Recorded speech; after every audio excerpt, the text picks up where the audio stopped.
سورہ مبارکہ یوسف 16ویں آیت پر ہم نے کل غور کیا، اور اس آیت میں ارشاد ہوا کہ وَجَاءُوا أَبَاهُمْ عِشَاءً يَبْكُونَ، جس آیت پر کل ہم نے غور کیا کہ وہ جب اپنے بھائی حضرت یوسف کو کنویں میں پھینک آئے تو ایک تو انہوں نے اتنا انتظار کیا کہ شام ہو جائے، رات آ جائے، اس لیے کہ دن کی روشنی میں شرمندہ چہرے کے ساتھ جانا نہیں چاہتے تھے۔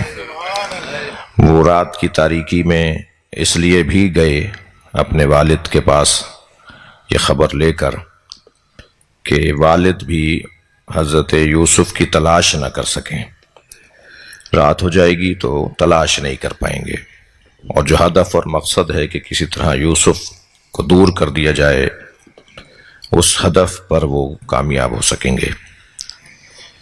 کل کی نشست میں، کل کی مجلس میں گریے کی ہم نے 5 قسمیں بیان کی کہ گریہ کون کیسے کیوں کر روتا ہے۔ ہر رونے والا ایک جیسا نہیں ہے، بس کافی ہے آج کے تبرک کے لیے، تو کافی ہے کہ ہر رونے والا ایک جیسا ہے۔ ایک صلوات پڑھ لیں۔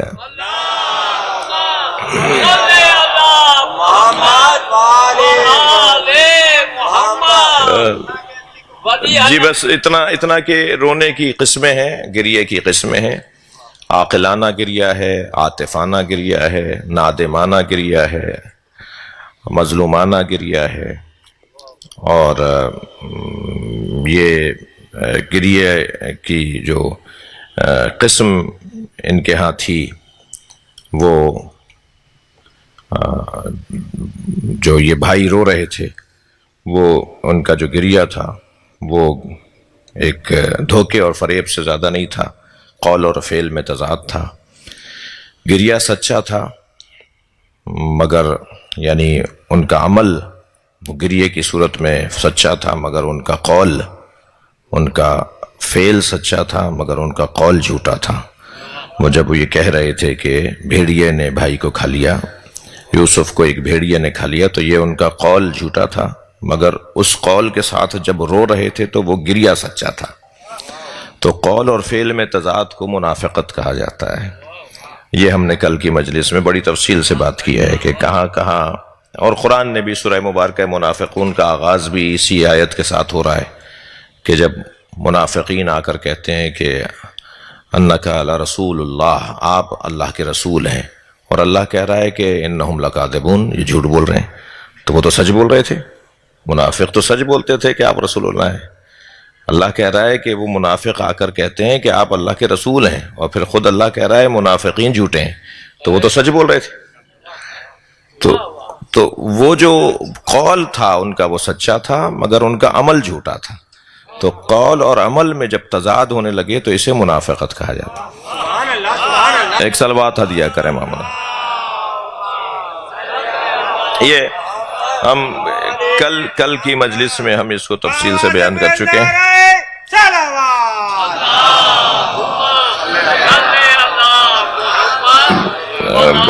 بہت ہی روشن بحث تھی، بہت ہی لطیف گفتگو، مجھے توفیق ہوئی کچھ کہنے کی، اور میں ممنون ہوں جناب جاچوی صاحب کا کہ انہوں نے اس کو ذہن میں رکھتے ہوئے بھی کچھ اشعار نظم کیے۔ یہ قرآن سورہ مبارکہ یوسف آیت نمبر 16 میں کہ انہوں نے آ کر اپنے بابا سے عشاء کے وقت میں گریہ کرتے ہوئے آ کر یہ بتایا کہ کیا کہا، قالو یا ابانا، انہوں نے آ کر کہا بابا انا ذهبنا نستبق، ہم مقابلہ کر رہے تھے، کھیل رہے تھے، یعنی وہ کھیل جس میں مقابلہ اور مسابقہ ہو، مسابقہ ایک دوسرے پہ سبقت لینے والا جو کھیل ہوتا ہے وہ اللہ کو پسند ہے۔ اللہ صلاحیتوں میں اضافہ چاہتا ہے، اس لیے سبقت والے کھیلوں کو شریعت نے جائز قرار دیا ہے، جس میں ایک دوسرے پہ سبقت لینے کا کھیل بھی ہو، تو سبقت لینے کا کھیل ہو۔ اور سبقت لینے کے جو کھیل ہوتے ہیں ان میں کھیلنے والے اپنی صلاحیتوں کو مکمل آخری حد تک جا کر اپنی صلاحیتوں کا اظہار کرتے ہیں، اور آخری حد تک جا کر اپنے صلاحیتوں کے اظہار سے مزید صلاحیتوں میں اضافہ ہوتا ہے۔ اکبر بھائی آپ وہاں دور بیٹھے اچھے نہیں لگ رہے، آگے کرسی آ جائے گی، آپ ایک سلوات ذرا ہدیہ کریں گے نبی کی طرف دیں. جی تو میں جاری ہے میرا بیان کہ کہنے لگے بابا ہم گئے کل، اور بابا ہم گئے اور ہم نے رات کو کہہ رہے ہیں آ کر بابا سے کہ ہم گئے اور ہم نے نستبق، ہم نے مقابلہ مسابقے والا مقابلہ کیا.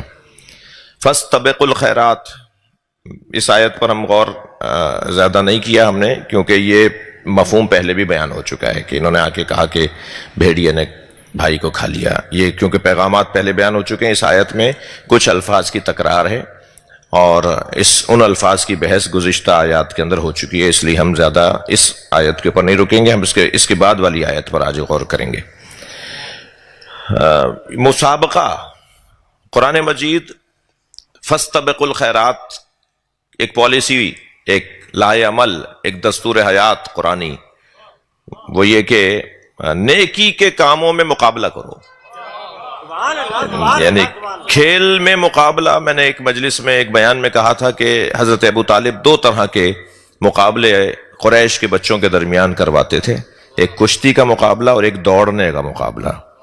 کشتی کا مقابلہ جس دن ہوتا تھا مولا علی سب سے پہلے نظر آتے تھے، اور جس دن دوڑنے کا مقابلہ ہوتا تھا علی آتے ہی نہیں تھے. جی یہ تاریخ کا ایک صفحہ ہے. اور اللہم صلی علی محمد وآل محمد، اور پوچھا اور جب پوچھا حضرت ابو طالب نے ایک دن کہ یا اے میرے لال علی، آج دوڑنے کا مقابلہ تھا تم نظر نہیں آئے، تو ادب سے بابا کے سامنے ذرا دھیمے سے لہجے میں فرمایا بابا مجھے دوڑنا اچھا نہیں لگتا اس لیے میں نہیں آیا. اور کشتی کے مقابلے میں سب سے پہلے نظر آتے تھے مولا علی. اور یہاں تک اب بات آ گئی ہے تو ایک جملہ ضرور آپ کے سماعتوں کو ہدیہ کروں کہ حضرت فاطمہ بنت اسد نے مولا علی کا نام حیدر رکھا. علی تو اللہ نے نام رکھا نا. حضرت ابو طالب نے ایک تختی پہ دو مصرے لکھ کر آسمان کی طرف وہ تختی اچھال دی تھی، پھینک دی تھی، اچھال دی تھی، آسمان کی طرف ڈال دی تھی، کہ پھر واپس وہی تختی آئی تو اس پہ دو اور شعر لکھے ہوئے تھے، اور وہ حضرت ابو طالب کی زمین میں دو شعر لکھے ہوئے تھے. موضوع میرا حضرت ابو طالب نہیں ہے، ورنہ تو بحث کہاں سے کہاں جائے گی اور بات بڑی حسین ہو جائے گی اور مزید نور بڑھ جائے گا کہ اسی زمین میں، اسی بحر میں، اسی وزن میں دو مصرے اور آئے، اور اس کا مفہوم یہ تھا کہ تم مجھ علی سے پوچھ رہے ہو کہ تمہارے بچے کا نام کیا رکھوں. علی میرے نام سے مشتق نام ہے، اس بچے کا نام علی رکھو. لہذا علی الاعلیٰ سے حضرت ابو طالب نے پوچھا اور علی ابن ابی طالب نام رکھا گیا. تو یہ تو حضرت ابو طالب نے اللہ سے نام رکھوایا تھا مولا علی کا، لیکن حضرت فاطمہ بنت اسد نے مولا علی کا نام رکھا تھا حیدر. ایسا ہی ہے. حضرت ابو طالب نے ایک لقب دیا تھا اپنے بیٹے کو، میں لفظ پھر ترتیب دے رہا ہوں. علی نام اللہ نے رکھا، ماں نے حیدر، ابو طالب نے ظہیر. ظہیر اسے کہتے ہیں جس کی پشت مضبوط ہو. ظہیر زہر سے ہے نا، جس کی پشت مضبوط ہو، جو کبھی کہیں جھکے نہیں، جو کبھی کسی کے سے زیر نہ ہو، جو ہمیشہ غالب رہے، اسے ظہیر کہا جاتا ہے، جس کی پشت بہت زیادہ مضبوط ہو. تو حضرت ابو طالب جب کبھی کوئی ایسا مرحلہ آتا تھا کہ مولا علی کی ضرورت محسوس کرتے تھے اور مولا علی چاہتے تھے کہ علی میرا یہاں نظر آئے، تو فرماتے تھے اینا ظہیرونا، ہمارا ظہیر کہاں ہے. تو حضرت ابو طالب کا دیا ہوا لقب مولا علی کو ظہیر ہے. اور یہ سب سے پہلی مرتبہ حضرت ابو طالب نے مولا علی کو ظہیر جب کہا تھا، جب مسلسل کشتیوں کے بعد بھی علی تھکے نہیں اور بھی مبارز طلب کر رہے تھے، اور بھی کہہ رہے تھے کہ اور کوئی ہے تو آ جائے، میں اس سے بھی کشتی لڑنے کو تیار ہوں. ہر شخص کو وہ پچھاڑتے رہے، بالآخر مولا علی کا لقب ظہیر پڑا. تو ظہیر، یہ بات میں نے اس لیے کی کہ وہ کھیل یا وہ تفریحی امور یا کیفیات جن میں مقابلہ ہو، اسے اسلام پسند کرتا ہے. اور نیکی کے کاموں میں مقابلے کو اسلام بہت زیادہ پسند کرتا ہے. اللہ کہتا ہے کہ نیکی کے کاموں میں مقابلہ کرو ایک دوسرے کے ساتھ. جی ایکم احسن عملا. ہم نے موت و حیات کو کیوں قرار دیا؟ لیبلوکم ایکم احسن عملا، تاکہ ہم تمہیں آزمائیں کہ تم میں کون ہے جو بہتر سے بہتر عمل انجام دیتا ہے. عمل کی دوڑ اللہ لگوانا چاہتا ہے. بھائی سادہ سی زبان میں بات کر رہا ہوں. اللہ عمل کی دوڑ لگوانا چاہتا ہے. عمل بہتر سے بہتر کر کے دکھاؤ. یہاں بھی لفظ نستبق بھائیوں نے استعمال کیا ہے، یعنی قرآن نے جو ان کے الفاظ کو نازل کیا، اللہ نے قالو یا ابانا، انہوں نے آ کے کہا بابا انا ذہبنا، ہم گئے، نستبق تاکہ مقابلہ کریں. اور ہم مقابلہ کر رہے تھے ایک دوسرے سے کہ وترکنا یوسف عند متاعنا، ہم نے یوسف کو اپنے سامان کے پاس چھوڑ دیا. سوال یہ ہے کہ یوسف کیوں نہیں گئے مقابلے کے لیے؟ حضرت یوسف ان کے ساتھ کھیل میں بھی شریک ہی ہونا چاہتے تھے، اس لیے کہ وہ خود ایک اور کھیل کھیلنا چاہ رہے تھے. یہ مقابلے کا تو ایک ماحول بنایا ہے انہوں نے، ورنہ تو معاملہ کچھ اور تھا. ہم نے یوسف کو اپنے سامان کے پاس چھوڑ دیا، فَأَكَلَهُ الذِّئْبُ، تو بھیڑیا یوسف کو کھا گیا. اب اس کے بعد والا آیت کا حصہ، وَمَا أَنْتَ بِمُؤْمِنٍ وَمَا أَنْتَ بِمُؤْمِنٍ لَنَا وَلَوْ كُنَّا صَادِقِينَ، اگرچہ ہمیں پتا ہے کہ ہم سچ بھی بولیں تو آپ یقین نہیں کریں گے.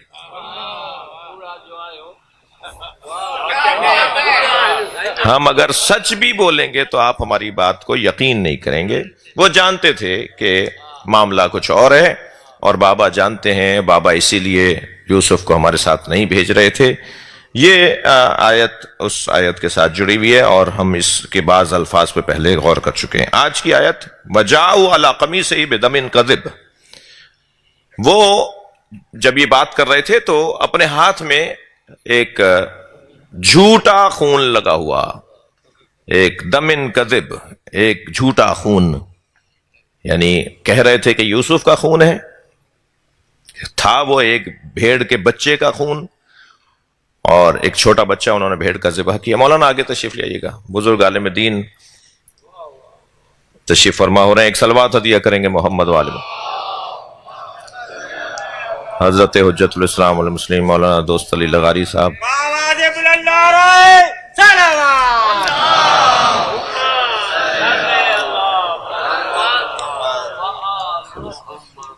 قرآن کہہ رہا ہے کہ اللہ کا کلام کہ جاؤ علی قمیص ہی، وہ حضرت یوسف کی قمیص کو لے کر آئے.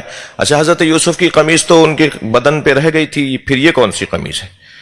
تو ہم ایک مجلس میں بیان کر چکے کہ حضرت یعقوب نے حضرت یوسف کو ایک قمیص تعویذ کے طور پہ یا گلے میں لٹکا دی تھی یا بازو پہ باندھ دی تھی. اور وہ قمیص جو حضرت یوسف، توجہ صحیح، بسم اللہ، وہ جو قمیص حضرت یوسف پہنے ہوئے تھے وہ قمیص انہوں نے اتاری، جس پر انہوں نے فرمایا کہ مجھے عریان نہیں کرو، میری قمیص نہیں اتارو. پھر انہیں حضرت یوسف کو توجہ ہوئی، یاد آیا کہ میرے بابا نے ایک قمیص جو میرے گلے میں لٹکائی تھی، میرے بازو پہ باندھی تھی، یہ قمیص اسی وقت کے لیے باندھی تھی. تو اس قمیص کو کھول کر حضرت یوسف نے پہن لیا، اور وہ قمیص حضرت یوسف پر پوری اتری. اور یہ وہی قمیص ہے جو حضرت ابراہیم کے لیے آئی تھی جب انہیں آگ میں پھینکا گیا تھا. پھر ان کے بیٹے حضرت اسحاق کے پاس امانت آئی، پھر ان کے بیٹے حضرت یعقوب کے پاس آئی. حضرت یعقوب نے حضرت یوسف کو دی. حضرت یوسف سے یہ قمیض دوبارہ حضرت یعقوب کے پاس آئی. آگے والی آیات بتائیں گی کہ جب ان کی آنکھوں کا نور پلٹا، یہ وہی قمیض آئی تھی جس کو ان کی آنکھوں پہ ڈالا گیا، ان کے چہرے پہ ڈالا گیا تو وہ آنکھیں دوبارہ سے ان کی بحال ہو گئیں. پھر حضرت یعقوب کے اور بیٹے جن کے جو اجداد ہیں حضرت عیسیٰ علیہ السلام کے، حضرت عیسیٰ خود حضرت یعقوب کی نسل میں سے ہیں، یعنی حضرت یعقوب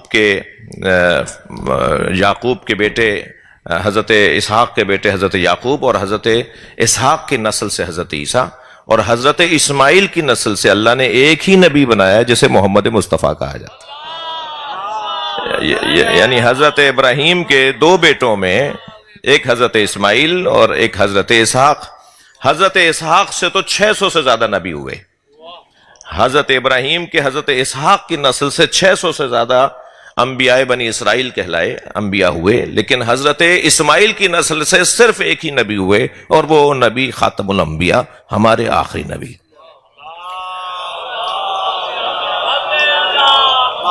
وہ سارے نبیوں کے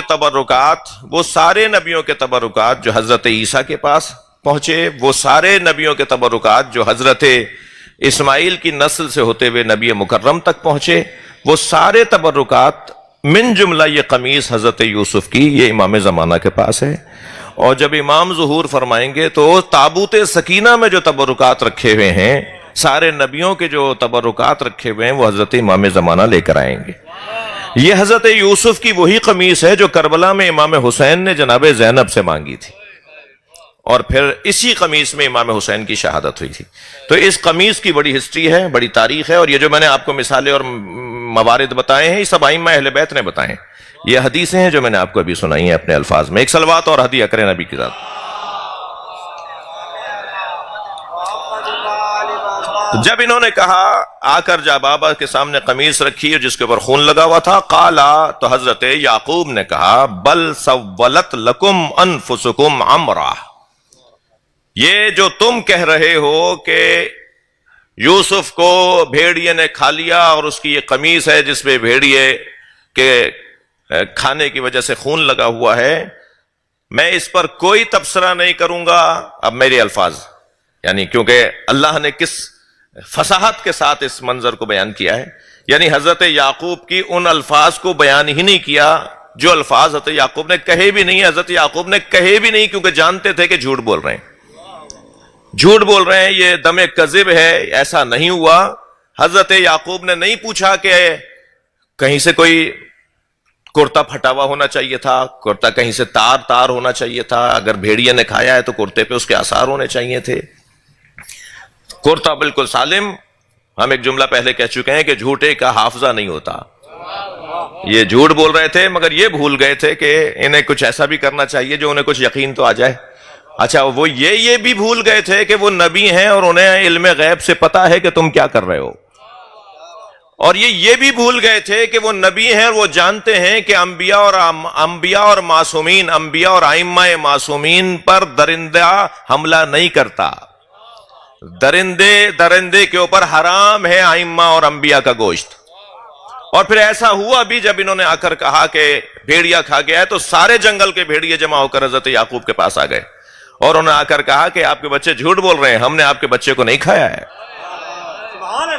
یہ ساری باتیں حضرت یعقوب جانتے تھے، اور حضرت یعقوب نے یہ ساری باتیں ان سے نہیں کی، مگر کہا تو کیا کہا، بل سولت لکم انفسکم امرا، یہ جو تم بات کر رہے ہو، تمہارے نفس نے برائی کو اچھائی کر کے تمہارے سامنے پیش کیا ہے، برائی کو اچھائی کر کے تمہارے سامنے پیش کیا ہے۔ تم یہ جو بات کر رہے ہو تو تمہارے نفس نے برائی کو اچھائی کر کے تمہارے سامنے پیش کیا ہے۔ فصبر جمیل، پس صبر جمیل، واللہ المستعان علی ما تصفون، اور میں اللہ سے استعانت چاہتا ہوں ہر اس بات پر جس کے بارے میں، ہر اس بات پر جو تم بول رہے ہو۔ یہ آیت کا ترجمہ ہوا۔ ہم نے کل کی، بلکہ اس سے گزشتہ مجلس میں ایک آپ کے سامنے نفس کی قسمیں رکھی تھیں کہ نفس امارہ، نفس لوامہ، نفس مطمئنہ۔ معمولاً آپ کو کتابوں میں یہ 3 قسمیں ملیں گی نفس کی، لیکن آیت اللہ جوادی عاملی جو شاگرد ہیں آیت اللہ محمد حسین طباطبائی کے، انہوں نے اس آیت کی تفسیر میں نفس کی ایک چوتھی قسم کو بھی بیان کیا ہے۔ انہوں نے کہا کہ نفس جہاں نفس امارہ ہے، جہاں نفس لوامہ ہے، جہاں نفس مطمئنہ ہے، وہاں ایک نفس اور بھی ہے، اور وہ ہے نفس مسولہ۔ یہ قسم آیت اللہ جوادی عاملی ہمارے موجودہ علماء میں، میں پھر آپ سے کہہ رہا ہوں کبھی تشریف لائیے، فقیر کی جھونپڑی ہے، اس کے اندر تقریباً کوئی 35 تفسیریں تو ہیں الحمدللہ میرے پاس، کسی نے بھی یہ قسم بیان نہیں کی مگر آیت اللہ جوادی عاملی نے بیان کی ہے۔ اور اب کوئی ممکن ہے یہ سوچے کہ صاحب پھر انہوں نے کہاں سے بیان کر لی، تو انہوں نے قرآن کی اس آیت سے اس قسم کو بنایا ہے۔ یہ جو آیت آج ہم پڑھ رہے ہیں، اس آیت سے انہوں نے، کیونکہ حضرت یعقوب خود فرما رہے ہیں بل سولت لکم انفسکم، تمہارے نفس نے تمہیں ایک بری چیز کو اچھا کر کے پیش کیا ہے. تو یہ نفس کی ایک کیفیت ہے، اس کیفیت کو جہاں امارہ کہتے ہیں، لوامہ کہتے ہیں، مطمئنہ کہتے ہیں، وہاں مسولہ بھی کہتے ہیں.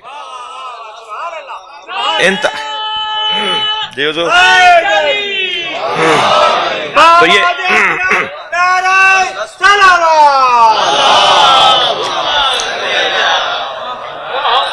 پھر انہوں نے آدھی اس آیت کی آدھی تفسیر تو، یعنی اس آیت کے بارے میں آدھی گفتگو تو آیت اللہ جوادی عاملی نے. یہ بھی سن کے آپ کو خوشی ہوگی کہ اس وقت ہمارے ہاں سب سے بڑا فلکیات کا ماہر عالم، ریاضیات کا ماہر عالم اور فلسفے کا سب سے بڑا عالم اگر کوئی ہے تو آیت اللہ جوادی عاملی ہے.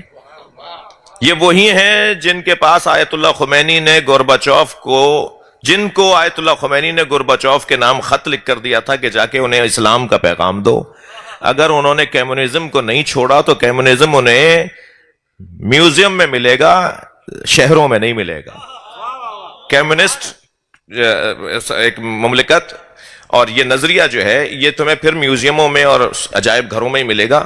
اور ایسا ہوا، اور وہ جو لے کر گئے خط آیت اللہ خمینی کا، جو صاحب لے کر گئے تھے، جو شخصیت لے کر گئے تھے، وہ آیت اللہ جوادی عاملی ہیں، جو اس وقت تقریباً 90 سال کے ہمارے بزرگ عالم دین ہیں. اور ابھی وہ سورہ مبارکہ توبہ پہ پہنچے ہیں تو 55 جلدیں ہو چکی ہیں. پورا قرآن جب وہ تفسیر ان کی آ جائے گی تو 300 جلدوں میں تفسیر آنے والی ہے. اتنی مفصل تاریخ تشیع میں تفسیر، اگر کوئی مفصل تفسیر کسی نے لکھی ہے تو وہ آیت اللہ حائری کے بعد، لاہور والے حائری، آیت اللہ علی حائری، آیت اللہ حائری کے بعد کہ جن کی 350 جلدوں پہ تفسیر ہے. یعنی پوری دنیا تشیع میں سب سے مفصل تفسیر اگر لکھی گئی ہے تو وہ لاہور میں لکھی گئی ہے. جی 350 جلدوں میں جا کر، اس بلا تشبیہ یہ قرآن کا نسخہ ہے، اس سائز میں جو جلدیں بنی ہیں اس کی وہ 350 بنی ہیں. اور ابھی 25% قرآن کی تفسیر آیت اللہ جوادی عاملی نے کی ہے، تو تقریباً 55 جلدیں اس سائز کی آیت اللہ جوادی عاملی کی بن چکی ہیں. وہ جو اندازہ ان کا دفتر بتا رہا ہے، ان کے شاگرد بتا رہے ہیں کہ 300 جلدوں میں آیت اللہ جوادی عاملی کی تفسیر آئے گی. مکمل جب ہو جائے گی، چھپ جائے گی، چھپ چکی ہے. بیان تو وہ پورا کر چکے ہیں، وہ بیان کر چکے ہیں. ان کا درس تفسیر کا جو ہے درس خارج ہے، یعنی وہ درس تفسیر قرآن، درس خارج تفسیر قرآن میں ان کا، قرآن کا درس خارج ہے ان کا. ہمارے فقہا کا درس خارج فقاہت کا ہوتا ہے، فقہ کا ہوتا ہے، علم کلام کا ہوتا ہے، زیادہ تر فقہ کا ہوتا ہے. لیکن آیت اللہ جوادی عاملی کا درس خارج ہے، تقریباً درس خارج ہے تفسیر کے اندر.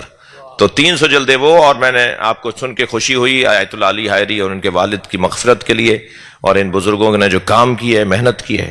میرے بھائی بیٹھے ہیں، ان کی وجہ سے نہیں ہم مکمل اس گفتگو، جب تفسیر کی بات آتی ہے تو اس بر صغیر کے اندر ہمارے دور میں ممبر کی نشست پر اور ممبری زبان میں اگر سالم تفسیر قرآن کی قرآن سے تفسیر اگر کسی نے بیان کی تو وہ ایک بڑا روشن واضح پہلا نام آیت اللہ علامہ طالب جوہری کا ہے. قرآن کے بارے میں ہمارے لیے یہ گمان اور یہ خیال کہ ہے ہمارے ہاں قرآن کے حوالے سے کام کم ہوا ہے، ہمارے ہاں قرآن پر کام نہیں ہوا، ہم نے اپنا کیا ہوا کام پیش نہیں کر پائے. جو ہمارے بڑوں نے کام کیا قرآن کے اوپر وہ ہمیں پیش نہیں کر پائے. میں ابھی دعویٰ نہیں کر رہا، 8-10 لوگوں سے زیادہ شاید کوئی یہاں پر تشریف فرما نہ ہو جنہوں نے یہ بھی سنا ہو کہ آیت اللہ حائری نے 350 جلدوں کی ان کی تفسیر ہے. لوامع التنزیل، صلوات پڑھیں ذرا محمد و آلہ.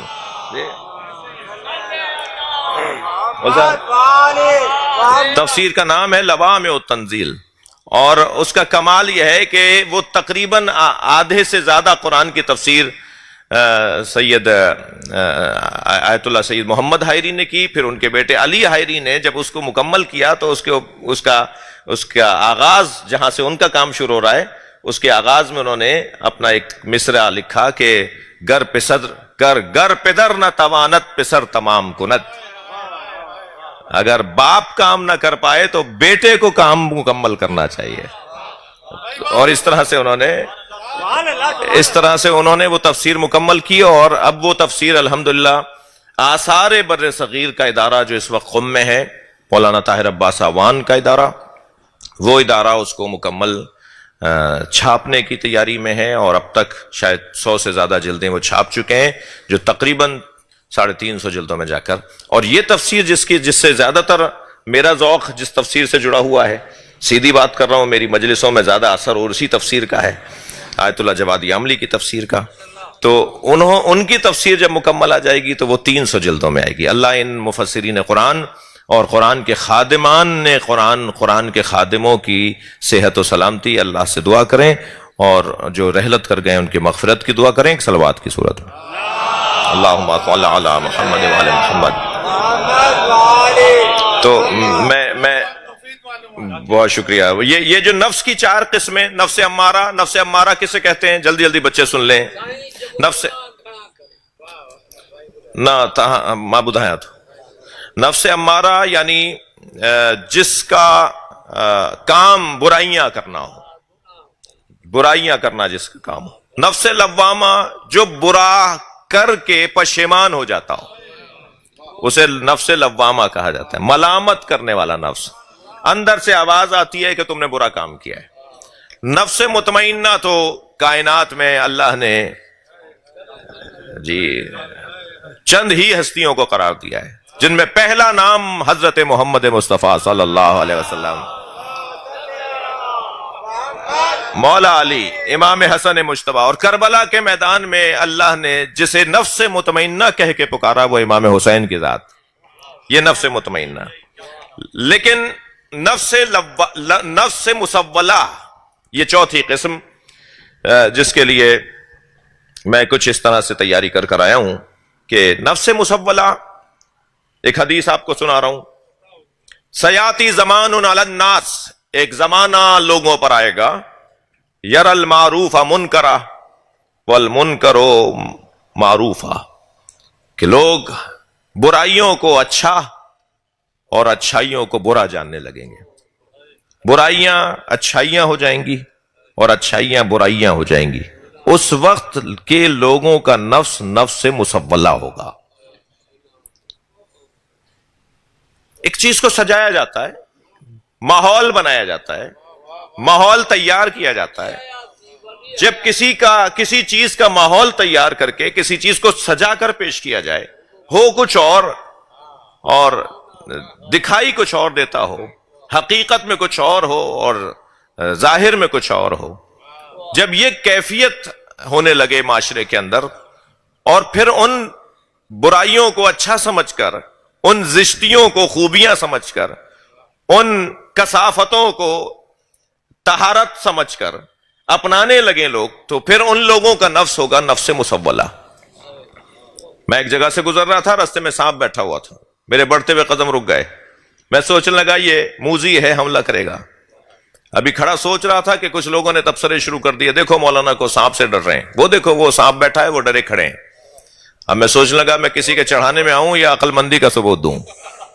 ابھی میں کھڑا سوچ رہا تھا کہ مجھے کیا کرنا چاہیے. ایک چھوٹا سا بچہ میرے برابر میں آ کے کھڑا ہوا، کہنے لگا مولانا یہ پلاسٹک کا سانپ. جیسے ہی مجھے پتا چلا کہ پلاسٹک کا ہے تو میں نے اسی پر پیر رکھا اور اسے کچلتا ہوا آگے چلا گیا. معلوم یہ ہوا جب حقائق روشن ہو جاتے ہیں تو اقدامات بھی تبدیل ہو جاتے ہیں. ساری دنیا جس یزید سے ڈر رہی تھی، حسین اس کی حقیقت کو جانتے تھے. حقیقت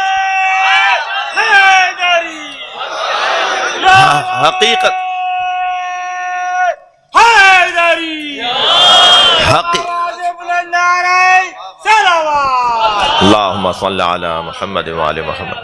حقیقت کچھ اور ہو، دیکھنے میں کچھ اور آتا ہو، اور پھر جو دیکھنے میں آتا ہو اس کے مطابق عمل کرنے والا نفس مسولہ ہے. اب کچھ تو وہ ہیں جو ماحول بناتے ہیں، اور کچھ وہ ہیں جو بنے ہوئے ماحول پر عمل کرتے ہیں. اب ممکن ہے کہ میری اب تک کی گفتگو سے کوئی جوان یہ سوال کر بیٹھے کہ مولانا ہمارا کیا قصور ہے؟ ہمیں تو ایک سجی ہوئی چیز ملی ہے، ہمیں تو ایک بگڑی ہوئی چیز سجا کر میں پیش کی گئی ہے، ہم تو اسی کو اچھا سمجھ رہے ہیں. تو بھائی یہی جاننا کہ کون سی چیز کیا ہے، اسی کو تو بصیرت کہا جاتا ہے. ان مجلسوں کا اثر ہی یہ ہے کہ ہم حقیقت تک پہنچے ہیں چیزوں کی. خاص طور پر جو اہل بیت کے نام پر محافل اور مجالس کا انعقاد اور اہتمام ہوتا ہے، اس کا ایک اثر یہ ہے کہ ہم حقیقت، یہاں بیٹھنے والوں کی اینک تبدیل کروائی جاتی ہے، یہاں آنے والوں کی دید تبدیل کروائی جاتی ہے. ہمیں وہ دکھایا جائے گا، وہی دکھایا جاتا ہے مجلسوں اور محفلوں میں جو کربلا کی اینک ہوتی ہے. ہم کربلا کی اینک سے دیکھنا چاہتے ہیں. میں کیونکہ بچے بھی بیٹھے ہیں اور خطابت کا حصہ بھی ہے کہ ذرا تفریح، ممبری تفریح بھی رہے. سرخ شیشوں کی اینک لگا لیں گے نا تو شلجم بھی چقندر نظر آئے گا. کربلائی اینک لگا لو تاکہ تمہیں وہ نظر آئے جو حقیقت ہے. جی جی جی جی وہ بہت سارے لوگ باہر جا کر ایک مرتبہ عجیب و غریب ماحول وہاں سے لے کر آ جاتے ہیں. علامہ اقبال واپس آ کے تو اور انقلابی ہو گئے تھے. جی کیوں؟ اس لیے کہ انہوں نے جو اینک لگائی ہوئی ہے وہ اپنے شعر میں ہی وہ کہہ چکے کہ خیرہ نہ کر سکا مجھے جلوہ دانش فرنگ، سرما ہے میری آنکھ کا خاک مدینہ و نجف. اپنی آنکھوں میں مدینہ اور نجف کی خاک کا سرما لگا لو تو پھر تم مدنی آنکھوں سے دیکھو گے اور نجفی آنکھوں سے دیکھو گے. اور جو مدنی اور نجفی آنکھوں سے دیکھتا ہو تو پھر اسے حقیقت نظر آتی ہے. تو جو سجایا جاتا ہے، جو سنوارا جاتا ہے، پھر ہوتا کچھ اور ہے اور دکھایا کچھ اور جاتا ہے. اور پھر جب اس پہ عمل ہونے لگے تو اس عمل کو مسولہ کہا جاتا ہے. وہ نفس کی کیفیت ہو جاتی ہے. معصوم فرما رہے ہیں ایک زمانہ ایسا آئے گا لوگوں پر کہ برائیاں اچھائیاں اور اچھائیاں برائیاں ہو جائیں گی. یا خود قرآن مجید میں ارشاد ہو رہا ہے ہم یحسبون انہم یحسنون صنعا، وہ یہ گمان کرتے ہیں کہ ہم اچھا کر رہے ہیں جبکہ وہ برا کر رہے ہوتے ہیں، وہ اچھا نہیں کر رہے ہوتے. اس مسئلے کا حل کیا ہے بھائی؟ یہ تو بڑھیا آپ نے مولوی صاحب آج ہمیں مشکل میں ڈال دیا کہ قدم قدم پر ہم پریشانیوں کا سامنا کریں گے. ہم کچھ ایسا کر بیٹھیں گے جو ہمیں نہیں کرنا چاہیے. ہمیں تو ٹیسٹ بحال کروایا جا رہا ہے برائیوں کا، ذائقے بحال کروائے جا رہے ہیں برے کاموں کے. تو پھر ہم کہیں ایسا نہ ہو کہ ہم اس کام میں مبتلا ہو کر اپنا ہی نقصان کر رہے ہوں اور ہمیں پتہ بھی نہ چل رہا ہو. تو کیا طریقہ ہے جو عرفاء نے، اہل دل نے اس کا طریقہ بیان کیا ہے؟ وہ ہے استغفار. مسلسل اپنے اللہ سے رابطہ. جب اپنے اللہ سے مسلسل رابطہ ہوگا، توجہ، تو پھر اللہ توفیق دے گا کہ وہ آنکھیں کھلیں گی جو دل کی آنکھیں ہوتی ہیں. چشمے سر سے دیکھنے والے اور ہوتے ہیں، چشمے جان سے دیکھنے والے اور ہوتے ہیں.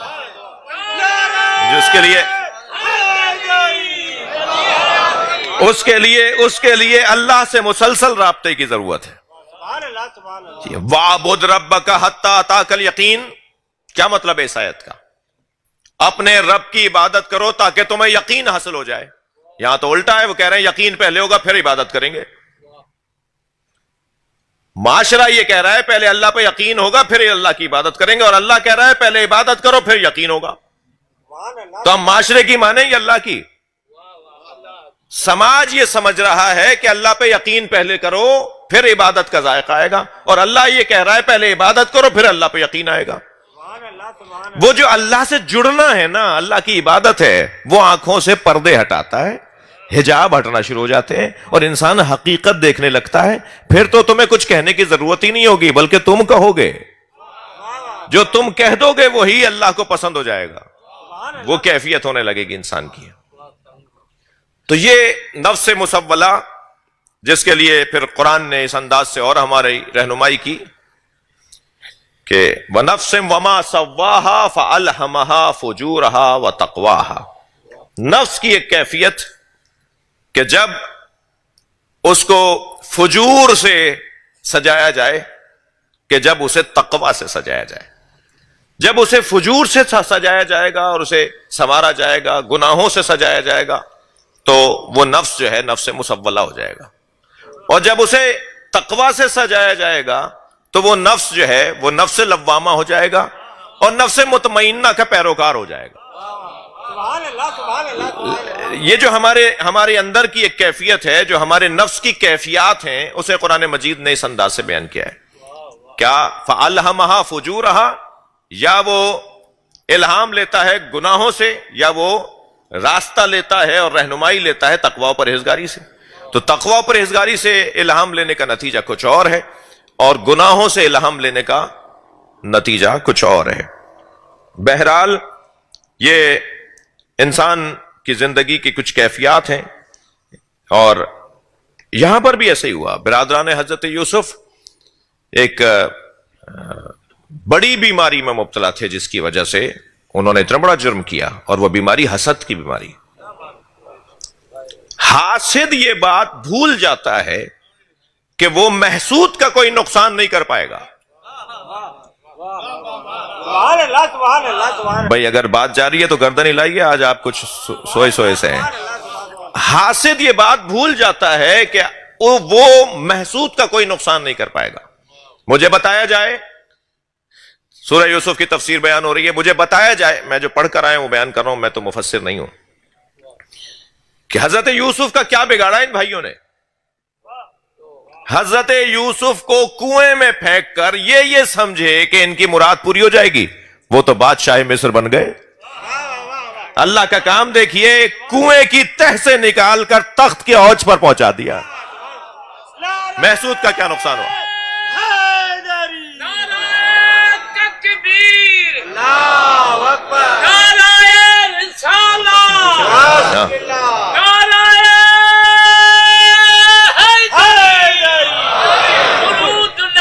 بلندتر صلوات پڑھیں گے، اللہم صل علی محمد وعلی محمد۔ مولانا صلوات کا سحر، اللہم صل علی محمد وعلی محمد۔ مولانا قاسم جارچوی صاحب سے گزارش کروں گا کچھ زحمت فرمائیں، آگے تشریف لے آئیں۔ علماء کرام اگلی نشست میں تشریف فرماؤ تو اور زیادہ اچھا لگتا ہے۔ ایک صلوات پڑھتے ہوئے مولانا تشریف فرما رہے ہیں۔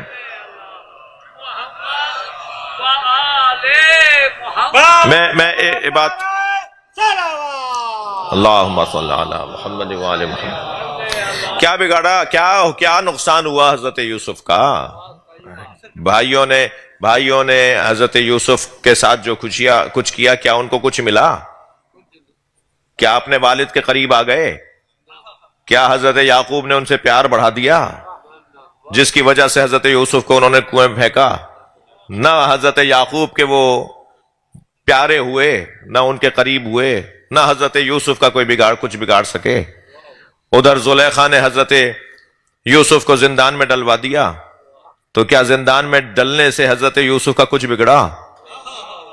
بلکہ حضرت یوسف تو زندان میں گئے تو لوگوں کو آزادی دلوانے لگے، وہاں قیدیوں کے خوابوں کی تعبیر بتائی، اور پھر وہ جب باہر آزاد ہو کر گئے اور بادشاہ کے خواب کی تعبیر پوچھنے آئے اور بتایا، اور پھر وہ کہاں سے کہاں تک قصہ پہنچ گیا۔ تو کبھی بھی محسود کو حاسد کے حسد سے کوئی نقصان نہیں ہوتا، محسود کی تو عزت میں، احترام میں، تعظیم میں اضافہ ہوتا ہے۔ اب قرآن کی ایک حسین ترین آیت، جو ساری آیتیں حسین ہیں، ایک آیت جو میرے مضمون میں اس وقت ہے، میرے مولا سے پوچھا گیا، مولا علی یہ فرمائیے اس آیت کا کیا مطلب ہے؟ ام یحسدون الناس علی ما آتاہم اللہ من فضلہ فقد آتینا علی ابراہیم الکتاب والحکمہ وآتیناہم ملکا عظیما۔ کچھ لوگ ان لوگوں سے حسد کرتے ہیں جنہیں اللہ نے اپنے فضل سے عطا کیا ہے، اور ہم نے آل ابراہیم کو کتاب و حکمت اور ملک عظیم عطا کیا ہے۔ مولا وہ کون لوگ ہیں کہ جن سے کچھ لوگ حسد فرماتے ہیں؟ تو مولا نے اپنے سینے پہ ہاتھ رکھ کے فرمایا، نحنو محسودون الذین فی الآیہ، آیت میں جن محسودوں کا تذکرہ ہے وہ ہم اہل بیت ہیں۔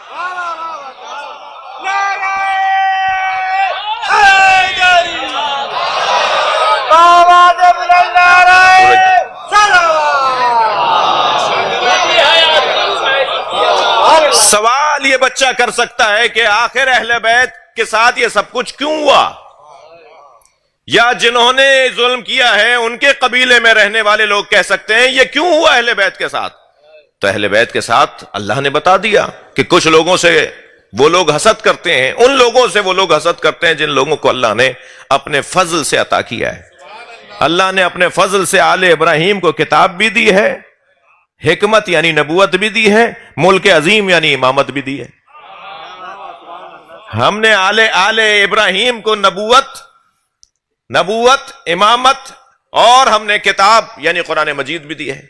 تو اہل بیت کے پاس ہی اللہ نے سارے اپنے فضل ہی فضل، لوگوں کو یہ ہضم نہیں ہوا، اور حسد کرنے لگے. تو بتایا جائے جنہوں نے مولا کائنات کے ساتھ وہ ظلم کیا، جنہوں نے جناب زہرا کے ساتھ وہ ظلم کیا، جنہوں نے کربلا میں آل رسول کے ساتھ وہ ظلم کیا، انہوں نے اہل بیت کا کچھ نقصان کیا یا خود کو لعنتی بنایا؟ اہل بیت کی تو عظمت بڑھتی چلی گئی، یعنی اجاگر ہوتی چلی گئی، روشن تر ہوتی چلی گئی، لوگوں سے ان کا تعلق بڑھتا چلا گیا. اور آج دنیا میں سب سے زیادہ جو اہل بیت، سب سے زیادہ جن سے لوگ جن سے پیار کرتے ہیں وہ اہل بیت ہیں. تو ان کا کوئی نقصان نہیں ہوا جی. ہدایت کا رستہ، ہدایت کا چراغ، ہدایت کا ذریعہ، لوگوں کی ہدایت کا سبب بنے. اور آج ان کی وجہ سے لوگ، آپ دیکھیے ماضی میں بھی سب سے زیادہ جس ذات اور جس شخصیت پہ لوگ ہدایت پاتے تھے وہ جناب زہرا کی ذات، اور آج بھی سب سے زیادہ جو لوگ ہدایت یافتہ ہو رہے ہیں وہ سیدہ کے نام پہ. اور آغاز جناب زہرا سے ہو رہا ہے حسد کا. سب سے پہلا ظلم بعد از مصطفیٰ صلی اللہ علیہ وآلہ وسلم اگر ہوا ہے تو حضرت محسن کی شہادت کی صورت میں. تو قرآن یہ کہہ رہا ہے کہ ان کا نفس مسولہ ہو گیا تھا. حضرت یعقوب نے کہا تمہارے نفس نے تمہیں برائی کو اچھا کر کے پیش کیا ہے. دیکھیے حادثہ دو چیزوں کو لے کر آتا ہے، مصیبت، حادثہ. ایک تو پریشانی اور مشکلات کو لے کر آتا ہے، اور دوسرا صبر، تحمل،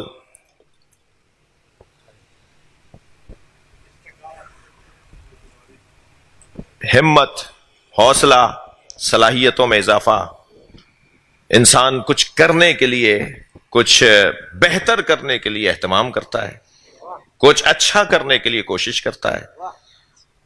وہ اپنے اندر نہفتہ صلاحیتوں کو اجاگر کرتا ہے، جس کے نتیجے میں بہرحال وہ کیونکہ توکل کے ساتھ ہو رہا ہوتا ہے، وہ کیونکہ اللہ پہ بھروسے کے ساتھ ہو رہا ہوتا ہے، وہ کیونکہ اپنے آپ کو اپنے مالک کے حوالے کرنے کی صورت میں ہو رہا ہوتا ہے، تو ان صلاحیتوں کا اظہار جب ہوتا ہے، ان صلاحیتوں کا ظہور اور بروز جب ہوتا ہے، تو پھر وہ انسان نکل کر باہر آتا ہے جو انسان اللہ نے بنایا ہوتا ہے.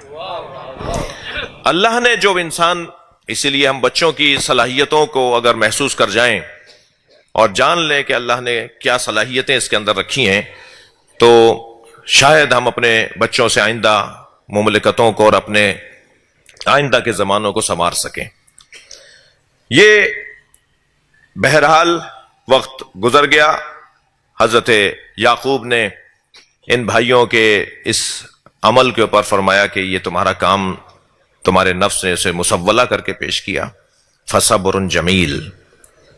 میں پس یہ نہیں کہا میں صبر کروں گا، کہا صبر جمیل، صبر ہی جمیل ہے.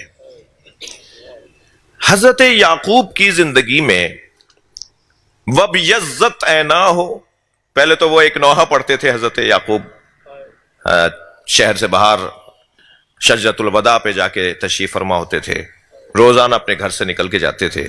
آگے کی آیات میں بھی اس کا تذکرہ تفصیل کے ساتھ ہے. اور شجرۃ الوداع پر بیٹھ کر وہ درخت کے جس کے بعد شہر ختم ہو جاتا تھا، شہر کا آخری درخت یا آبادی کا آخری درخت، آبادی جہاں تمام ہو جاتی تھی وہاں اس درخت کے پاس بیٹھ جاتے، اور وہیں سے رستہ بھی شہر سے باہر نکل رہا ہوتا تھا. اس درخت پر بیٹھ جاتے تھے اور وہاں بیٹھ کر ایک نوحہ پڑھتے تھے، اور نوحہ پڑھتے تھے یا اسفا علی یوسفا، اور یہ کہہ کر حضرت یعقوب اپنے زانو پر ہاتھ مارتے تھے. مولانا مودودی نے تو، میں اتفاق سے دوبارہ کل ان کی تفسیر کو دیکھ رہا تھا، مولانا مودودی نے تو مختلف غیر مسلموں کی کتابیں، جو غیر مسلم جو الہی اور آسمانی ادیان کے ماننے والے ہیں، جیسے عیسائی، جیسے یہودی، ان کی کتابوں کے کچھ حوالے دیے کہ ان کی کتابوں میں لکھا ہوا ہے کہ چونکہ ظاہر ہے حضرت یوسف اور حضرت یعقوب کا جو واقعہ ہے وہ جہاں قرآن کا واقعہ ہے وہاں تورات اور انجیل اور زبور کے واقعات بھی ہیں، ان کے واقعات بھی ہیں یہ. تو مولانا مودودی نے اپنی تفسیر تفہیم القرآن کے اندر اس کو لکھا ہے کہ باقاعدہ ماتم کا لفظ لکھا ہے انہوں نے. مولانا مودودی نے باقاعدہ ماتم کا لفظ لکھا ہے کہ وہ روزانہ جاتے تھے شجرۃ الوداع پہ جا کے بیٹھ جاتے تھے اور حضرت یعقوب ماتم کرتے تھے.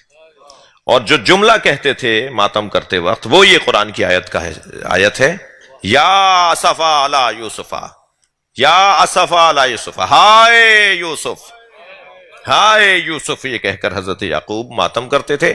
اب ماتم وہ پھر لکھا کہ زانوں پر ہاتھ مارتے تھے، سر پر ہاتھ مارتے تھے، سینے پہ ہاتھ مارتے تھے، اور یہ ایک دو دن کا عمل نہیں تھا ان کا، یہ روزانہ کا عمل تھا، اور یہ عمل کسی امتی کا نہیں ہے جو کہہ دیا جائے کہ شریعت سے باہر ہے، یہ عمل ایک نبی کا عمل ہے، اور یہ اس نبی کا عمل ہے جس کے واقعے کو اللہ نے احسن القصص کہا ہے، تمہارے لیے سبق آموز واقعہ ہے۔ صلوات پڑھیں محمد و آل محمد۔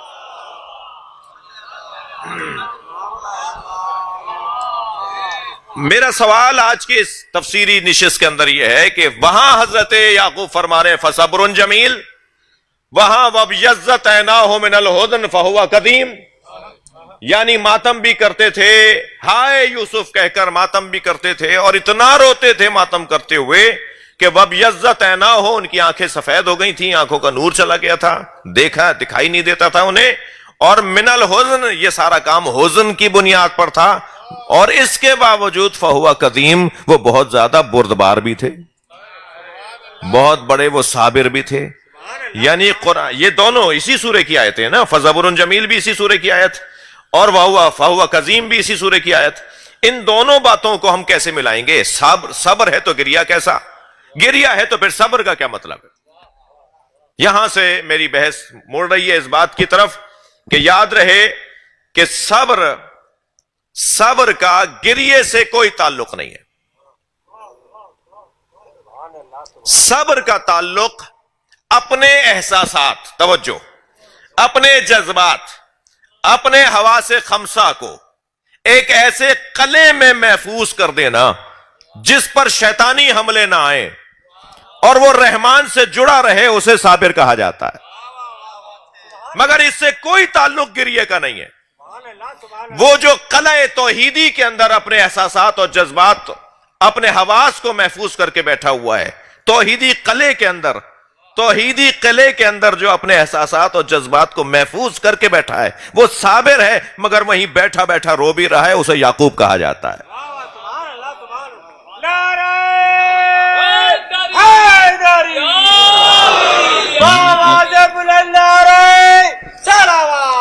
اللہم صل علی محمد وعلی محمد۔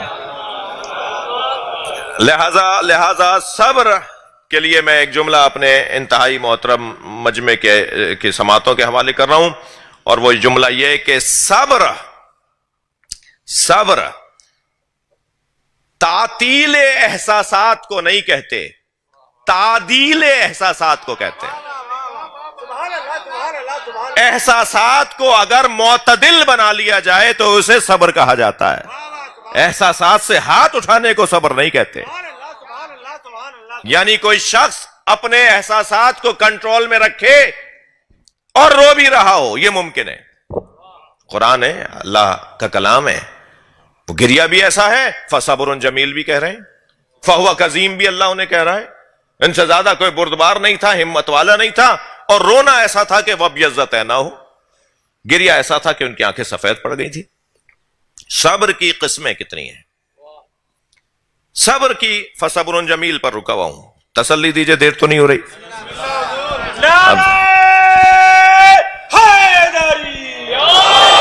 بس واقعاً 11:15 ہو رہے ہیں۔ قرآن کا مہینہ ہے، اگر آپ برداشت فرمائے تو میں ایک صلوات راہ دیا کریں، مگر میری بحث آج ویسے بھی پوری ہونے والی نہیں ہے۔ جی وہ تو اندازہ ہے مجھے، میں جبھی تو مجھے حوصلہ بھی مل رہا ہے، اور میں جی میں آپ سب کا ممنون ہوں، آپ نے مجھے آج 9 دن بھی برداشت فرمایا ہے، اور 1 دن کی اور بات رہ گئی ہے، وہ کل انشاءاللہ اور پرسوں انشاءاللہ بھی جشن ہے، اس میں بھی شرکت فرمائیں گے۔ تو بہرحال تفسیری بیان کل مکمل ہوگا میرے اپنے حصے کا۔ مجھے اجازت دیں کہ میں، کیونکہ قرآن مجید میں صبر اور صلاۃ سے، وَاسْتَعِینُوا بِالصَّبْرِ وَالصَّلَاةِ، صبر اور صلاۃ سے مدد مانگنے کا حکم ہے۔ تو صبر کیا ہے اور صلات کیا ہے، اس کی بڑی حسین تفسیر کی ہے ہمارے بزرگوں نے. اور پھر یہاں پر یہ بھی بحث رہ جائے گی کہ کن کو اپنے لیے رہنما بنایا جائے کہ انسان صبر کرنے والا شمار ہو. تو وہ قرآن کی زبان میں بات ہو. قرآن کی زبان میں مثلا میں اگر یہ کہوں کہ اہل بیت کو، میں کہتا ہوں مثلا میں کہہ رہا ہوں کہ اہل بیت کو اپنے لیے نمونہ عمل اور مثال اور آئیڈیل اور رہنما اور پیشوا قرار دیا جائے تو بڑی بڑی مصیبتوں میں ہم صبر کر کے گزر جائیں گے. یہ قرآن سے کیسے سمجھیں؟ قرآن سے کیسے سمجھیں؟ اس کے لیے مجھے اجازت دیجئے کہ کل بات ہو، کیونکہ ہم کوئی 5 منٹ 8 منٹ سوالات کا دوران یہ بھی رکھتے ہیں. صبر کرنے والا واقعی صابر وہ قرار پائے گا جو اہل بیت کا مرید ہوگا. اللہ ہمیں اس گھرانے سے جڑے رہنے کی توفیق عطا فرمائے. بلند تر صلوات پڑھ لیں. ہلو جی آپ شروع. بر محمد و آل محمد صلوات.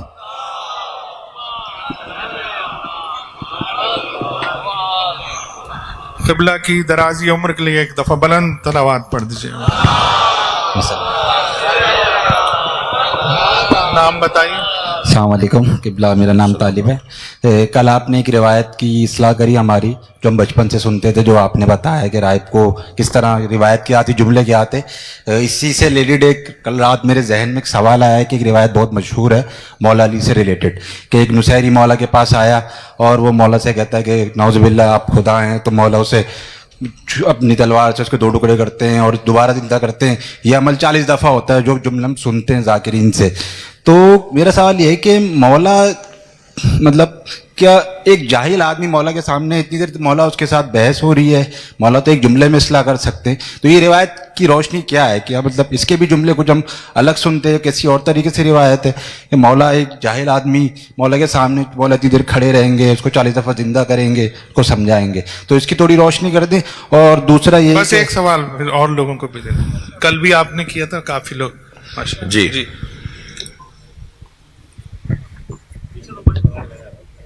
ایک اس سوال کا پہلے جواب ہو جائے پھر اتنے ہمارے دوست. دیکھیے بعض روایات، بعض واقعات ہمارے ہاں بیان ہوتے ہیں، ان کو جیسے لکھا گیا ہے ایسے بیان نہیں ہوتا. یہ واقعہ بھی انہی واقعات میں سے ہے. یہ بات علیحدہ ہے جو میں نے ابھی کی ہے، اور یہ بات علیحدہ ہے کہ کیا مولا مردے کو زندہ کر سکتے ہیں یا نہیں. یہ ایک علیحدہ بات ہے. مولا علی تو مولا علی ہیں، مقداد بھی مردوں کو زندہ کر. سبحان اللہ. سبحان. سلمان نے مردوں سے ان کو زندہ کر کے بات کی ہے. سبحان اللہ. حضرت اور پھر ہم تو آج اس زمانے کے اندر بعض شخصیات کو میں جانتا ہوں. ابھی پچھلے دنوں ایک بہت بڑے اللہ کے ولی کا انتقال ہوا ہے کہ جنہوں نے ایک بچے کو زندہ کر دیا تھا. سبحان. اچھا اب کیا کروں کہ یہ والی جو گفتگو ہے نا، یہ کچھ نافہموں اور بد ہضموں کے تک پہنچ جاتی ہے. تو وہ پھر کہتے ہیں جی یہ کیا باتیں کر رہے تھے. تو ایک ہمارے شیعہ قبیلے کے، یعنی ہماری قوم کے میری ایک جگہ کے خطاب کا ایک حصہ ہے جس کے انہوں نے پھر مذاق بنایا کہ دیکھو مولانا کیا باتیں کر رہے ہیں. تو ہمارے ہاں کیونکہ ممبر پہ مائک پر اس طرح کی بہت ساری باتیں کا ہمیں احتیاط کرنی پڑتی ہے.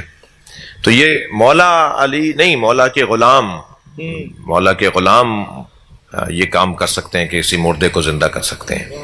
اس لیے کہ یہ قرآن نے قاعدہ دیا ہے کہ اگر کوئی قرآن کا عامل ہو جائے، کوئی قرآن پر عمل پیرا ہو، قرآن کی آیات پر عمل کر رہا ہو، اللہ کے کلام پر عمل کر رہا ہو، سیرت بہ الجبال قطعت بہ الارض وکلم بہ الموتى. اس قرآن میں اتنا دم ہے کہ کوئی اگر عامل قرآن ہو جائے تو مردوں سے بات ہو سکتی ہے. سبحان اللہ. سبحان. مردوں سے بات کرنے کا مطلب ہے کہ مردوں کو زندہ کر دیا جائے، مردے سے گفتگو کی جائے. تو یہ بہت زیادہ کوئی بڑی بات نہیں ہے. لیکن یہ جو واقعات ہیں، یہ بات تو پہلے آپ کے ذہن میں رہے کہ جتنی اچھی توحید ہماری کتابی ہے نا، اتنی بیانی نہیں ہے. ہماری کتابوں میں جتنی اچھی توحید ہے، اتنا اچھا بیان ہمارا توحید کا نہیں ہے.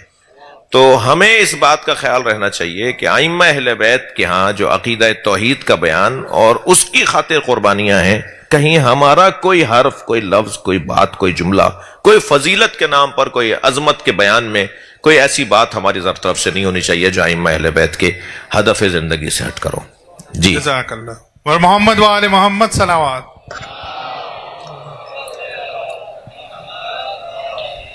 السلام علیکم قبلہ. السلام ورحمۃ اللہ. میرا سوال ہے کتب اربع کے بارے میں، کہ جو کتب اربع ہیں ہمارے ماخذ ہیں، سورس جو جس سے سارے احکامات ہم لیتے ہیں، احادیث لیتے ہیں، لیکن کچھ اس کے ان کتب اربع کے علاوہ بھی بہت سی مشہور کتب ہیں، جیسے علامہ مجلسی کی ہیں اور مستدرک اور شیخ الرعاملی، اور پھر نیچے آ جائیں جو اتنے زیادہ معروف نام نہیں ہے لیکن ان کا قد بہت بلند ہے، ملا فیض کاشانی اور وغیرہ وغیرہ. تو اس میں آپ کو کچھ رہنمائی فرمائیے گا کہ ہم مطلب جو جس طرح سے ستہ مشہور ہے، تو اسی طرح ہمیں مطلب محدود کیوں ہے ہمارا جو ریفرنس ہے کتب اربع پر. اور اسی سے ملتا ہوا بہت ہی کوئکلی اسی ضمن میں ایک کنٹینیوٹی میں ایک سوال ہے، وہ یہ کہ بعض دوستوں سے گفتگو کے دوران ان کا یہ آرگومنٹ ہوتا ہے کہ وہ جو ایک حدیث ہے کہ آپ علماء و فقہا کی طرف جو روات احادیث کی طرف آپ رجوع کریں، تو حدیث کی طرف کیوں نہ رجوع کریں، روات کی طرف. آج راوی کہاں ملتے ہیں؟ مطلب راوی تو کئی سو سال یا 1500-1600 سال پہلے گزر چکے. تو اس سلسلے میں رہنمائی فرمائیے. پہلی بات تو ہے ہمارے ہاں جو کتابیں مضبوط بڑی کتابیں ہیں وہ کتب اربع. یہ جو 4 بڑی کتابیں ہیں، تہذیب، من لا یعذرہ الفقیہ، استبصار اور اصول کی پھر 2 کتابیں ہیں، اصول کافی اور فروع کافی. کافی کی پھر 2 قسمیں ہیں، اصول کافی اور فروع کافی. تو کافی، من لا یعذرہ الفقیہ، استبصار اور تہذیب، یہ 4 ہماری جو کتابیں ہیں یہ 400 کتابیں تھیں. اصول اربع 100 تھیں یہ، یعنی 400 میں سے 4 رہ گئیں جو دریا میں بغداد میں بہائی گئیں، کتابوں لائبریریاں جلائی گئیں. پھر علامہ مجلسی علیہ الرحمہ نے بہت ساری احادیث کو دوبارہ سے ان کا حافظہ اور اس بنیاد پر انہیں دوبارہ سے محفوظ کیا. پھر شیخ الرعاملی رحمۃ اللہ علیہ نے وسائل الشیعہ، پھر صاحب جواہر ہیں جواہر الکلام. یہ ہماری وہ احادیث کی بڑی کتابیں ہیں. اہل سنت کے ہاں وہ 6 بڑی کتابیں ہیں، ہمارے ہاں پہلے درجے کی 4 کتابیں ہیں، اور پھر اس 4 کتابوں کے بعد والی کتابیں جیسے جواہر الکلام ہے، جیسے وسائل الشیعہ ہے، پھر بہار ہے، بہار الانوار 110 جلدیں. اب اس کے اندر صرف فقہی اور احکام اور شرعی احکامات پر مشتمل احادیث ہی نہیں ہیں، بلکہ اور فضائل کی احادیث بھی ہیں، اور معاشرتی اور سماجی اخلاقی مسائل سے متعلق بھی احادیث ائمہ اس کے اندر ہیں. تو ہمارے ہاں کی یہ جو ساری کتابیں ہیں یہ کوئی 10 پہلے درجے کی کتابیں ہمارے یہاں بنیں گی، پھر دوسرے درجے کی، پھر تیسرے درجے کی کتابیں بنیں گی. ان کا کیونکہ حدیث کی کتابیں ہیں، اور حدیث کے راویوں کو سمجھنا، پھر اس کی متن کو سمجھنا، پھر اس کے مضمون کو سمجھنا، اس کے لیے فصاحت و بلاغت، اس کے لیے علم کلام، اس کے لیے علم فلسفہ، علم منطق کے اندر مہارت ضروری ہے. اور یہ کام ہر ایک کا ہے نہیں. جیسے میڈیکل کے شعبے میں، انجینئرنگ کے شعبے میں اور ماہرانہ شعبوں کے اندر ہر ایک کا کام نہیں ہے، اسی شعبے کے ماہر کا کام ہے. اسی طرح تو وہ فقہا کے پاس کیونکہ ان کتابوں کی زینت ہوتی ہے اور ان کے لیے یہ کتابیں مفید ہوتی ہیں، اس لیے عام عوام اور عام لوگوں تک اس کی دسترسی نہیں ہے. جہاں تک دوسرا سوال تھا آپ کا وہ راویوں کے بارے میں کہ امام حسن عسکری علیہ السلام یا امام اللہم صلی علی محمد وعلی جعفر صادق علیہ السلام سے جو احادیث ہیں کہ جس میں حکم ہے کہ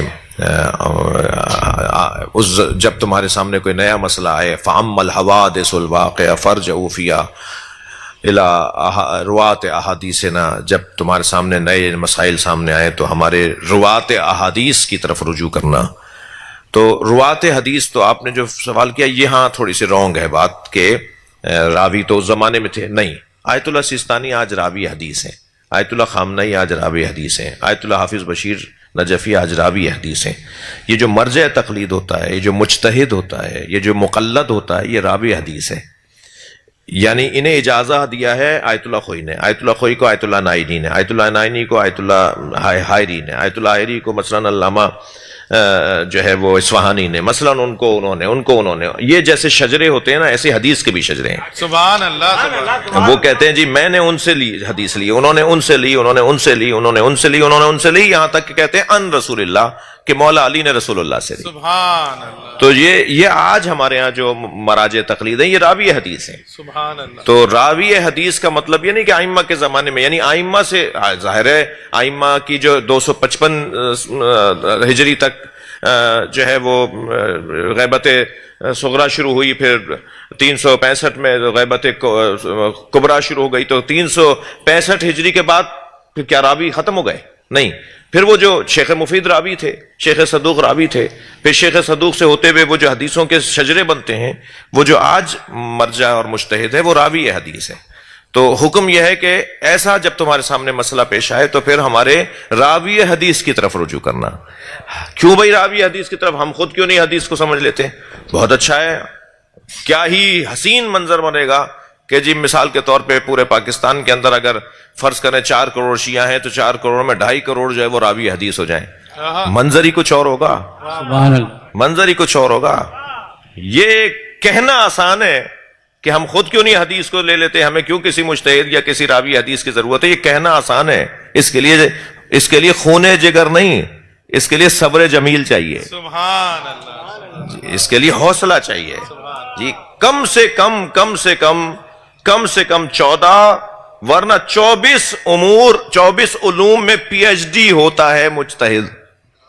ہمارے یہاں 2 پی ایچ ڈی ہو، ڈبل ڈاکٹر اگر کوئی ہو، ڈبل پی ایچ ڈی اگر ہو تو اس سے پوچھے کہ اس نے کیا کیا ہے، کتنی محنت کی ہے اس نے. 14 سے 24 موضوعات کے اندر وہ پی ایچ ڈی ہوتا ہے، ماہر ہوتا ہے، ایکسپرٹ ہوتا ہے، تب جا کے وہ اس قابل ہوتا ہے کہ وہ قرآن اور حدیث کے جو رموز ہیں ان سے آشنا ہو سکے. میرا اور آپ کا کلام جوش کا اگر مصرع بچہ سمجھ لگے تو جوش تو ممبر سے اتر جائیں، اور امام زمانہ اور امام جعفر صادق کی حدیث آپ سمجھ رہے ہیں، سبحان اللہ. سبحان اللہ. یعنی میں سمجھ رہا ہوں. تو اس کے لیے کچھ بیس چاہیے نا، علمی بیس چاہیے. جوش ملی آبادی نے ایک مصرے کے اوپر ایک بچے نے داد دے دی تو ممبر سے نہیں تو اترا ہے، کہ لیں میرے اگر مصرے بچے سمجھتے ہیں تو آئندہ میں پڑھوں گا ہی نہیں. جی سبحان اللہ. اور امام جعفر صادق کی حدیث کو کہہ رہے ہیں کہ میں سمجھتا ہوں، مجھے کسی مجتہد کی ضرورت نہیں ہے. تو بھائی اس کے لیے بیس چاہیے، اس کے لیے قابلیت چاہیے. اچھا جتنی قابلیت بڑھے گی اتنا اچھا سمجھیں گے ہم. تو یہ حقائق ہیں، بعض لوگوں کو یہ حقائق کڑوے لگتے ہیں، ان کی مرضی ہے، مگر فیصلے نہیں بدلیں گے، اصول نہیں بدلیں گے. سبحان اللہ. سبحان اللہ. مجھے بدلنا ہوگا، اصول نہیں بدلیں گے. سبحان اللہ. جی صلوات پڑھ دیے باز. جی حضور. السلام علیکم. میرا نام سلیم حیدر آبدی ہے. میرے السلام 2 علیکم. سورہ یوسف پہ 2 جہتوں پہ میں آپ کی توجہ چاہوں گا کہ ایک تو قرآن پاک میں یہ ذکر ہوا جس میں ایگریکلچر سائنس کا ہے کہ جب انہوں نے خواب دیکھے تو آپ نے کہا کہ اپنے غلے کو جو ہے محفوظ کر لو، اور اس میں انہوں نے جو ترکیب یا جو فارمولہ بتایا جناب یوسف نے، وہ یہ بتایا کہ غلوں کو ان کے سٹوں کے اندر محفوظ اگر کر لو گے تو وہ تمہارے لیے خراب نہیں ہوں گے. تو آج کی ایگریکلچر سائنس نے بھی یہ ثابت کیا کہ اگر غلے کو اس کے اپنے اصل سٹے کے اندر یا جو بالی کے اندر محفوظ کر لیں تو وہ خراب نہیں ہوتا. تو ایک تو یہ سورہ یوسف چھلکے کے اندر، جی چھلکے کے اندر جی. اور دوسرا ایک میں نے تفسیر پڑھ رہا تھا تو اس میں تھا کہ جو عام ہم لوگ سمجھتے ہیں کہ جو سانپ ہے وہ سانپ کو سنائی نہیں دیتا، وہ اسے محروم ہے. جناب یوسف کو کنویں میں پھینکنے سے پہلے سانپ سنا کرتے تھے. یہ تفسیر میں نے پڑھا کہ جناب جبرائیل جب آئے اور جناب یوسف کی طرف ایک اژدہا بڑھنے لگا ان کو نقصان پہنچانے کے لیے، تو وہ اتنے زور سے چیخے جناب جبرائیل کہ اس کی سماعت سے وہ محروم ہو گیا، اور اس کے بعد سے سانپ کی نسل میں وہ سماعت کا عنصر ہی ختم ہو گیا. جناب یوسف کے واقعے سے پہلے جانوروں میں یعنی سانپ میں وہ سماعت کا بھی عنصر تھا. تو آپ اس کی تصدیق فرمائیے. ایسا ہی ہے جب حضرت ایک صلوات پڑھیں اللہم صلی علی محمد وعلی محمد. ایسا ہی ہے حضرت یوسف کو جب کنویں میں پھینکا گیا تو اتفاق سے یہ وہی کنواں تھا جس میں سانپ زیادہ رہتے تھے. یعنی یہ بھائی جانتے تھے کہ یہ بھائی ہمارا، یعنی حضرت یعقوب کے بیٹے حضرت یوسف کے بھائی یہ جانتے تھے کہ ہم نے اگر یوسف کو یہاں پھینکا تو یا تو ڈوب کر مرے گا، وہ یہی ساتھ چاہتے تھے، یا سانپ کھا جائیں گے اس کو. تو اس کنویں کے اندر وہ جو جگہیں بنی ہوئی تھی نا، وہ جانوروں کی جگہیں بنی ہوئی تھی. وہ جس کے لیے غیبات الجب قرآن نے کہا ہے اس سورے کے اندر. غیبات الجب وہ طاقیں بنی ہوئی تھی, جگہیں بنی ہوئی تھی جہاں وہ بیٹھ جاتے تھے, جی موکھلے بنے ہوئے تھے, اور تو وہ اس میں سانپوں کی جگہ تھی. وہ تو حضرت یوسف کو جب اللہ نے حکم دیا, معاف کیجیے گا, حضرت جبریل امی کو جب اللہ نے حکم دیا کہ میرا یوسف گرا ہے, پھینک دیا بھائیوں نے, پہنچو. جیسے ہم نے ایک مجلس میں بیان کیا کہ 4 جگہ حضرت جبریل امین نے فرمایا کہ مجھے اللہ نے سرعت کے ساتھ جلدی پہنچنے کا حکم دیا, اور میں یوسف کے کنویں میں پھینکتے ہوئے جتنی سرعت سے پہنچا ہوں ان 4 جگہوں میں سے ایک جگہ وہ تھی, مگر مجھے اتنی دیر ہو گئی تھی کہ یوسف کی پنڈلیاں پانی میں چلی گئی تھی. اتنی جلدی میں پہنچا, تب بھی اتنا ہو گیا تھا, اور میں نے کنویں کی تہ میں رکھے ہوئے پتھر کو اوپر کیا, بلند کر دیا تاکہ یوسف کے پیر اس پہ ٹک جائیں, اور جیسے ہی پیر اس کے ٹکے تو انہیں سکون ہوا کہ میں ڈوب نہیں رہا ہوں. اور پھر وہ سانپ باہر نکلنے لگے. خاص طور پہ وہاں ایک بہت بڑا اژدہا تھا, یہ حدیث میں ہے, بالکل صحیح آپ نے فرمایا. بہت ساری باتیں, بلکہ اکثر باتیں رہ گئیں جی کہ جب حضرت وہ سانپ حضرت یوسف کی طرف بڑھا تو حضرت جبریل امی نے اس سانپ کو روکا ہے اور حضرت یوسف تک اسے آنے نہیں دیا, اور اس وقت تک حفاظت کرتے رہے جب تک کہ وہ قافلہ پہنچا جنہوں نے ڈول ڈالا, اور پھر ڈول کے ڈلنے پہ حضرت یوسف نے آواز دی کہ میں اس کنویں کے اندر ہوں, اور پھر انہیں اس رسی سے باہر نکال کر پھر وہ آگے کی آیات میں انشاءاللہ بیان ہوگا. اشرف بھائی اس کے بعد خواہران سے سوال لیں گے. آپ سرکار تشریف رکھتے ہیں؟ نہیں, یہ عالم کا احترام. شکریہ. ابھی آپ کی میں نے پچھلی تقریر جو سنی اس میں آپ نے جناب ابراہیم علیہ السلام کا پورا واقعہ بیان کیا تھا کہ انہیں آگ میں ڈالا گیا, تو جب اتنا خراب ماحول تھا تو اس میں بہت مطمئن تھے وہ, اور جبرائیل امین بھی آئے تو انہیں منع کر دیا, آپ قلب سلیم بھی کھا قرآن کے حوالے سے. لیکن جب جناب اسماعیل کو وہ قربان کرنے لگے تو اپنی آنکھوں میں پٹی باندھ لی, یہاں حزن و ملال کیوں؟ یہ بڑا سوال. انسان کی 4 قسمیں ہیں. حضرت ابراہیم ان 4 قسموں میں سب سے اعلیٰ قسم کے انسان تھے. انسان نما, انسان کامل, انسان اکمل. انسان نما اسے کہتے ہیں جو جس کا نفس مسولہ یا نفس امارہ ہو چکا ہو. انسان نما, دکھائی تو دے گا انسان مگر حقیقت میں انسان نہیں ہے. جسے مولا علی نے فرمایا ہے چلتی پھرتی میتیں, جسے مولا کی زبان میں مردہ کہا گیا ہے. جی فرماتے ہیں کچھ جنازے لیٹے ہوئے ہوتے ہیں, کچھ چلتے پھرتے جنازے ہوتے ہیں.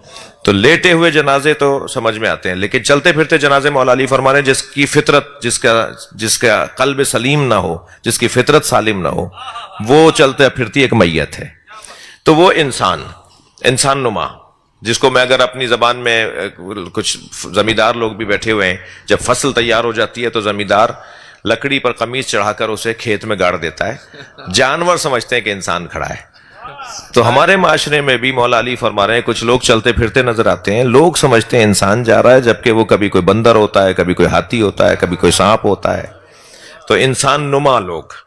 پھر ہے انسان کی کسوٹی کیا ہے؟ جس کا نفس لوامہ زندہ ہو, ملامت کرنے والا نفس زندہ ہو.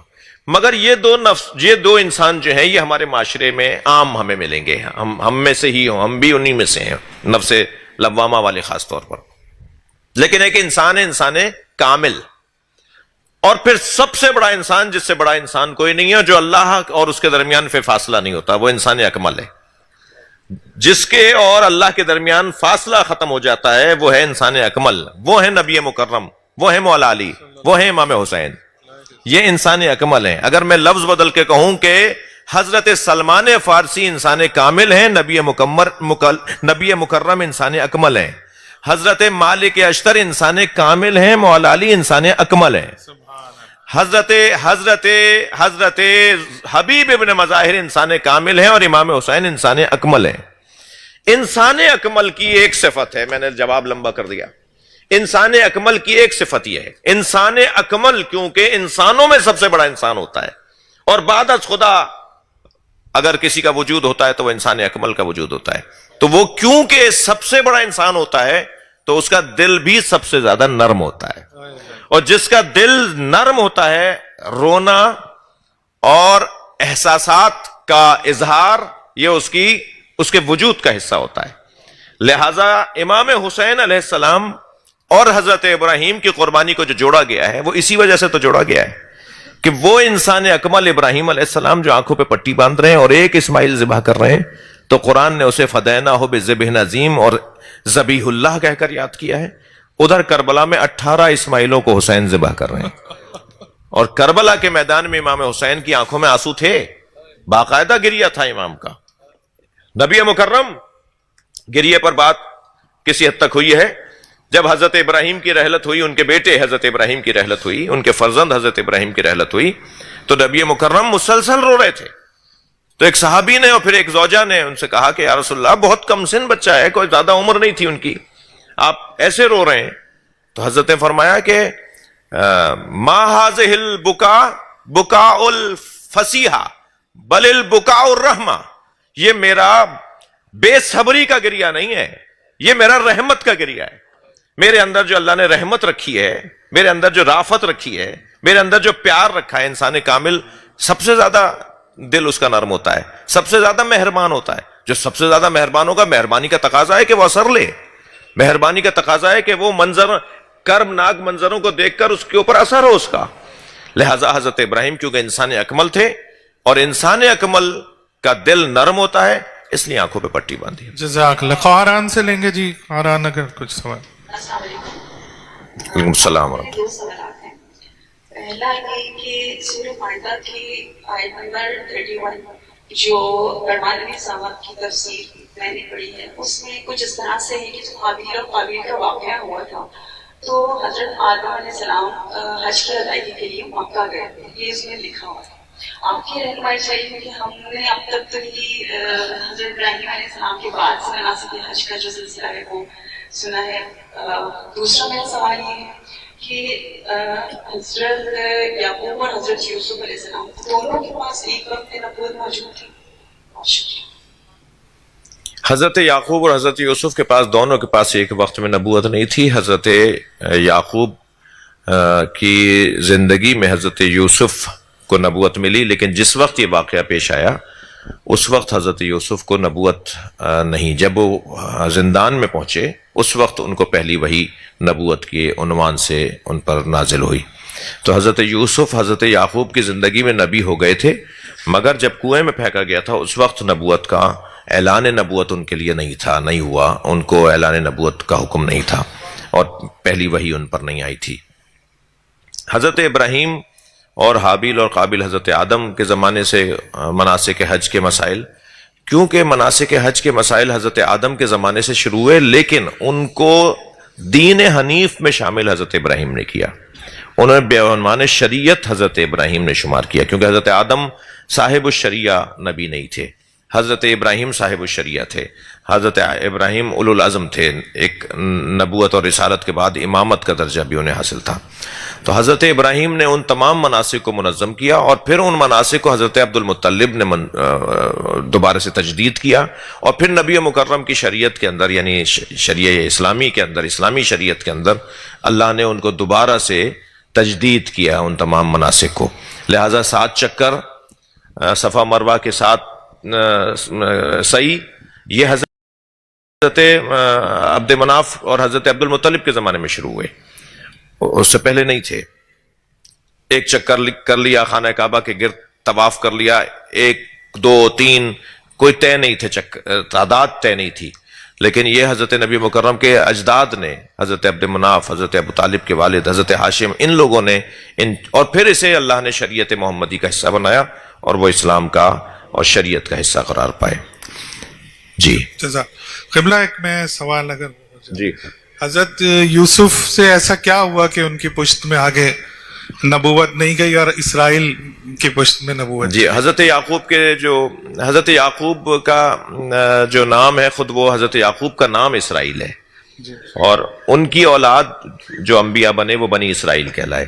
حضرت یوسف سے جو نبوت کا سلسلہ آگے نہیں بڑھا، بلکہ حضرت یعقوب کے اور بیٹے لاوی سے وہ نبوت کا سلسلہ آگے بڑھا، اور پھر حضرت عیسیٰ، حضرت یعقوب کے لاوی بیٹے سے حضرت عیسیٰ کا شجرہ جا کے ملتا ہے.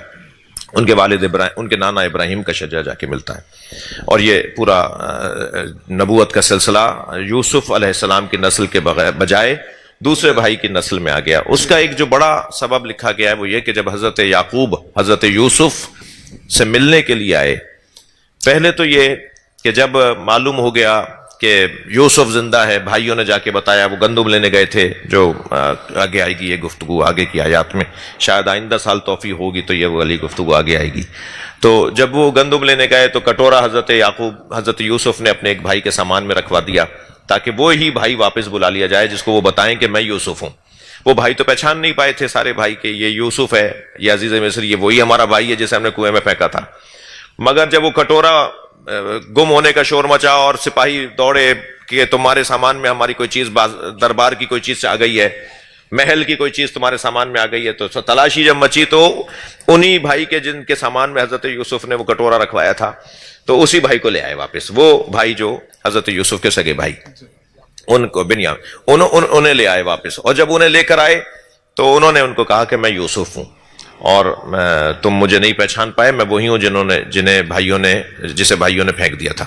غرض یہ کہ وہ جاتے ہیں اور جا کے بابا کو بتاتے ہیں اور پھر تیاری ہوتی ہے، ایک ماحول بنتا ہے، یہاں تک کہ حضرت یعقوب ملنے کے لیے حضرت یوسف سے آتے ہیں۔ اب پہلا سوال تو یہ کہ حضرت یوسف کیوں نہیں گئے حضرت یعقوب سے ملنے؟ باپ روتے روتے اس کی آنکھیں سفید ہو گئیں، جی حضرت یوسف پیغام بھیجتے جاتے، لیکن حضرت یوسف نے خود طے کیا جو طے ہوا، اور حضرت یعقوب ملنے کے لیے اللہ کا بھی اس میں ارادہ، یقینا اللہ کا ارادہ کہ اللہ ایسے ماحول بنا رہا ہے، اسے ایسا کرنا ہے۔ پھر جب وہ ملنے کے لیے آئے تو بہت دیر انتظار کرنا پڑا باپ کو بیٹے کے لیے، اور جب پتا چل گیا کہ باپ وہاں دور کھڑے میرا انتظار کر رہے ہیں تو اچانک کوئی بندہ لے آیا، ایک حکومتی کوئی امر، کوئی حکومتی مسئلہ، کوئی پیچیدہ مسئلہ لے آیا، تو وہ حکومتی مسئلے کو حل کرنے میں انہوں نے ٹائم اور لگا دیا، اور وہاں حضرت یعقوب انتظار کرتے رہے۔ وہ جو تاخیر ہوئی نا حضرت یوسف کو اپنے بابا تک پہنچنے میں، تو اس تاخیر کی وجہ سے اچانک محسوس کیا کہ ان کی پشت سے ایک سنگینی، ایک وزن باہر نکلا ہے، اور وہ وزن ان کو ہلکا کر گیا، وہ نکل کر ان کو ہلکا کر گیا۔ تو اللہ سے سوال کیا، یا اللہ میرے وجود میں ایک سنگینی تھی وہ باقی نہیں رہی، کہاں ہے یوسف، ہم نے تمہاری نسل سے نبوت کو واپس لے لیا ہے، اور وجہ یہ ہے کہ تم نے اپنے والد کی تعظیم میں تاخیر کی ہے۔ اللہ ہمیں اس پیغام پہ عمل کی توفیق عطا فرمائے۔ جی بیٹا۔ السلام علیکم، سلام۔ میرا نام علی کاظم ہے اور میں 11 سال کا ہوں۔ مجھے رمضان کے حوالے سے میرا سوال ہے، مجھے روزے رکھنے کا بہت شوق ہے، میرے مما بابا اٹھتے ہیں تو میں بھی اٹھ جاتا ہوں، میں بھی کہتا ہوں مجھے بھی روزے رکھنے، اور ابھی میرے اوپر فرض نہیں ہوئے۔ کچھ لوگ مجھے کہتے ہیں کہ ابھی تم روزے نہیں مت رکھو، جب تمہارے اوپر فرض ہو جائیں گے جب رکھنا، اور میں روزے رکھوں گا تو مجھے اس کا اجر ملے گا یا نہیں ملے گا؟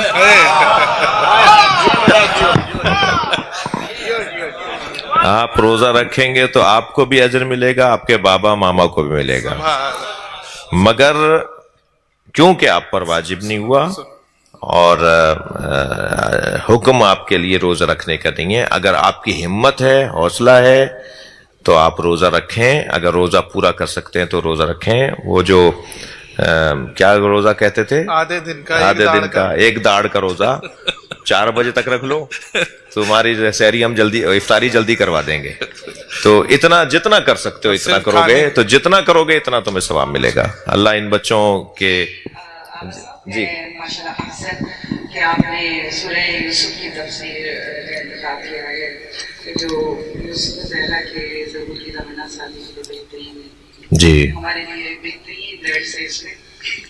جس واقعے کی طرف میں سوال بھی اور توجہ دلانا چاہوں گی، کیونکہ آپ ماشاءاللہ جتنے بچپن سے اہل ممبر ہیں بہت ہی ماشاءاللہ اس بات کو اللہ کو کرنا سکھاتے ہیں۔ جیسے حضرت یوسف نے قحط کے لیے قوم کو تیار کیا تھا، ہمارے سامنے بھی اس وقت بہت سنگین حالات ہیں۔